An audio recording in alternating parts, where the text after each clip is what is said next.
She looked different, didn't she? Her face was full, and then it just became gaunt looking, and I could see the muscles in her jaw. When she talked, when she moved, when she swallowed, her eyes, they looked wider and sunken, kind of like strained. And her features were softer in places. Her lips were larger. Um, she was the same person, but it looked like there was something behind her eyes, a little bit of sadness. It reminded me of my sister when she lost a lot of weight. It just seemed like her eyes started bulging a little bit. She was still her, but and she was thin, which was great, but also she was eating vegetarian and just extremely healthy. And I know that what she looked like was supposed to be the pillar of health, but to me, it just looked anorexic. And that's kind of what Erin Moriarty looked like. She looked noticeably different. And I'm watching The Boys right now. So I feel like she's an okay character. She's a doll. She's a darling, and she plays that role so well. But I'm noticing her change across the seasons. And instead of pausing and thinking why I am guilty of this, I just immediately thought, this girl, stop messing with your face. You have a beautiful face. What are you doing? But I think I do believe that she had to have done something to her lips, some Botox, some fillers or whatever. Or maybe she was trying to counteract something that she didn't like. But while everyone else was chanting and believing and filling the internet with noise about how she ruined her face, her whole beautiful, gorgeous baby face, what no one saw coming was that her transformation, it was not about vanity. It's crazy enough. She was not trying to be more beautiful. It wasn't an insecurity that was surfacing. It was a disease, Graves' disease, an autoimmune condition that can literally change the way your face and eyes look. I did not see that coming. I had to scour the internet. Well, it didn't take me very long to find it, but after I got through watching and binging the shows, I looked it up, and she was quietly going through this thing this whole time. And imagine your medical health is nobody else's business, but people feel like they have rights to you because they're going through this story. Like, they own this piece. They spent time. They've interacted, not with the actor, but with this representation of the actor, and there is a connection that is made, and they feel some type of ownership and betrayal, and as though they have a say. I feel like I was her neighbor, and I needed to go. That it was my duty to go knock on her door and inform her that she was beautiful. Maybe give her an uplifting life coach type speech. This girl did not need that, and she has so much poise. She was just going through this quietly on her own, minding her own business, doing her job, focusing on her work as an actress.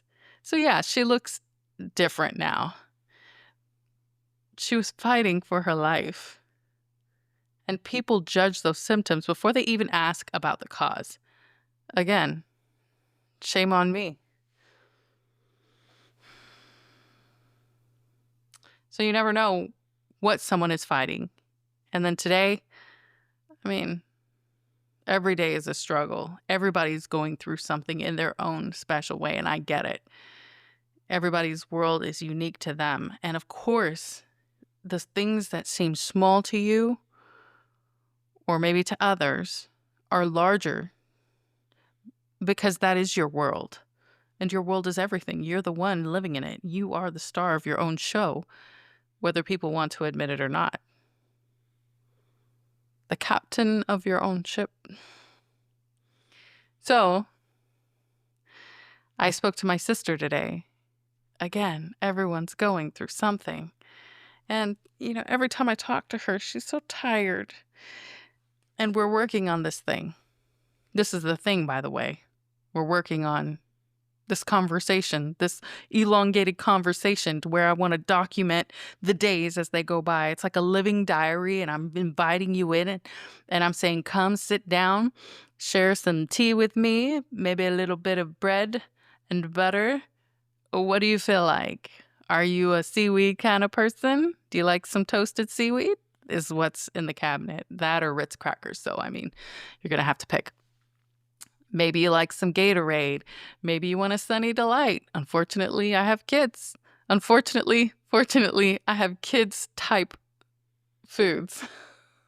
I came across so wrong. Whatever. Anyway, unfortunately, I have children. I love them. I do. I love them. I do. Wow, I'm gonna keep going down that whole rabbit hole. Doesn't that sound like it? That sounds like a different song, right? Anyway, okay. So she was going through her things. She opened up to me and I said, Holly, next time let me record you, okay? Because this is exactly what people need to hear. They need to know what the struggle is when you're going through it, because it's never as real as when you're going through it in that moment. I'm not going to tell her story. I'm not going to share her secrets and the juicy details of her life, but be assured I will be including her in future episodes so that you can hear some of what's going on in the life of a now single mother. So, single mothers unite. Here we are. We are holding it down. We are spinning all the plates. And we're loving our kids. Speaking of loving our kids, see, fortunately, my little wee one fell asleep in between my legs. I was sitting cross-legged on the couch, some really nice couches that I just got, by the way. They were super cheap on Amazon, and it's just cushions, like stacked cushions, and you can sprawl out on them. It's like a big bed. Anyway, couch, great, love it. And then, it's ribbed. Yeah, the texture is ribbed and very plushy. I love it. I don't know. But yeah, little baby fell asleep in between my legs, and he was just so precious with his teeny tiny legs and arms and his sweet curly curls. He's a little cherub. So I rested him gently over on the couch behind me with his angelic self. He was so sweet to me tonight. That boy is going to be something else. But yeah, you don't want to lash out, and sometimes you got to get some stuff off your chest. And I'm pretty sure that Erin Moriarty, I don't know how you say her name. Erin Moriarty. I'm sure she wanted to go throat punch somebody, drop kick them, curb stomp them, do something like what they're doing on the boys, make them explode like confetti or the Skittles, like a waterfall of Skittles. Like that's what it looks like to me when they explode. It's just, these murders are almost comical, but fun to watch. Not realistic, but in the best way. Sometimes you really just want to do some damage and get it out, but then you breathe through the moment and you realize that there's something more to be gained from the experience. Life is tough. People are going to say things that is just a bunch of bull duty. They're just going to say things, and it really, all it is a reflection of their insecurities and their hate that they have that's actually directed toward themselves. And I'm not just saying this because it sounds good and someone said it, and hey, I'm going to go on ahead and pass this on so that you don't think that there's anything wrong with you. I don't know, maybe there's something wrong with you, but also people are pretty shitty. And when they have something wrong with themselves, they project it. And so you have to be aware of that. Having grace and poise will get you through some pretty tough situations. You rise above the moment and you embrace, I don't know, an ethereal wholeness. Mm. Yep.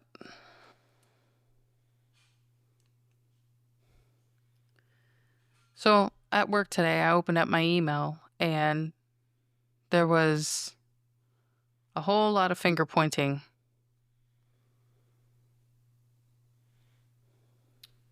It was like disco up in that office.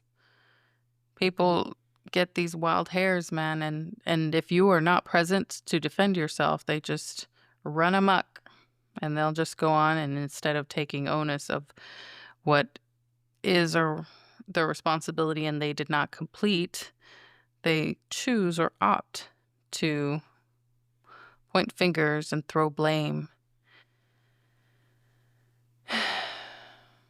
And people follow the crumbs, true or not. In that moment, people follow the crumbs, and it's whoever speaks the loudest, whoever is the most aggressive, whoever is taking charge, whether they have the facts or if it's fake news, they deliver it with confidence and persuasively, and that seems to rule the day. And those are the people who walk out the winners, despite the fact that the information may be false and refuted later on. So, good job. Good job being a leader, if that's what you want to call it. But I had to go and diffuse some unnecessary finger pointing at work. And that was my struggle. It really wasn't that big of a struggle, but I did not want to get up this morning. I was like, seriously, again? I have to go to work again? You mean I can't just work for 5 days and that be it for the rest of my life? I'm really working toward that. That's a goal of mine. I just want to, no more work. No more work. Because work is work. I don't want to work. I want to have fun. I want to talk to you. Oh my goodness. Tell me what is going on in the life and times of you. Anyway. Yeah, get that shit off your chest. Erin, go on ahead and curb stomp some people. No, don't do that. I'm so proud of you. I think that you're a role model. I think that you're inspiring, and we should aspire to think better thoughts and to rise above the situation. When people are acting crazy, you be that calm breath of fresh air, that still but strong voice that people can trust.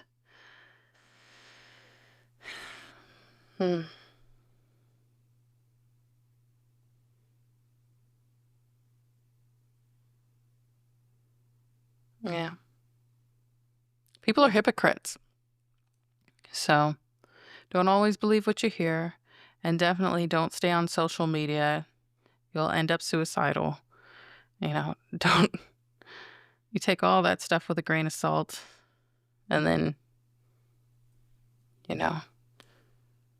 just a grain so you don't get high blood pressure and pass out.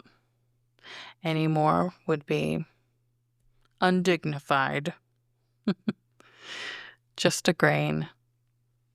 I don't have much, but I'm being honest with you. Tonight was tough because for whatever reason, I am super judgy. I am judgy of myself. And yeah, we judge ourselves so harshly. And I realize that. I'm like, who wants to listen to these cow turds coming out of my mouth right now? But it's funny because right now, who knows when you'll be listening to this, but nobody cares until they do. So, Erin Moriarty, she was just a girl. My sister's just a girl. I'm just a girl. I'm just a girl in the world. That's all that we need to be. Yeah, everybody has their struggles and their confrontations that may or may not occur. But if it's important to you, it's important. So make sure that you live in your truth. I think that's essential. And I'm trying to do that for myself. And I'm trying to walk through it and remember who I'm talking to. Because I don't even know my voice. I don't even know who I am half the time.